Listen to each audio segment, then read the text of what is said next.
দেখো, এই দুটো পাখি হলো জাভা পাখি। আমার মা এই পাখি দুটো বাড়িতে রেখেছে, এই খাঁচায় রেখেছে। এত সুন্দর পাখি দুটো দেখতে, একদম সাদা ধবধবে, একটা ছেলে আর একটা মেয়ে। ওরা খুব শান্ত পাখি যাকে বলে, কোনো বিশেষ আওয়াজ নেই, মাঝে মাঝে একটু আওয়াজ করে। আর ওই দানা আর একটু খাবার দিলে চুপচাপ খায়। আবার কোনো সময় একটা ঘট রাখা হয়েছে ওদের বাড়ি আর কি, তার মধ্যে বসে থাকে, আবার বেরিয়ে আসে। তো ওরা কখন স্নান করে আমার এটা দেখার খুব ইচ্ছে ছিল, কিন্তু আমাদের সামনে তো করে না, তাই আমি একটু বেশ তককে তককেই ছিলাম। তো সেদিন হঠাৎ দেখি ওরা এরকম এই জলটার মধ্যে, যেখানে মা রেখে দেয় স্নান করার জন্য বা খাওয়ার জন্য, এই জলের মধ্যে ডুবে ডুবে স্নান করছে। তো আমি তো সামনে গেলেই তো ওরা উঠে যাবে, তাই আমি আড়াল থেকে ছবিটা তুলেছি।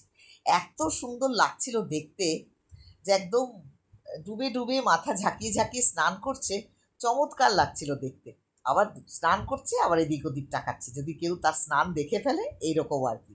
যাই হোক, স্নান টান হয়ে গেল, এই দেখো স্নান করে আবার ওর ঘরে চলে গেল।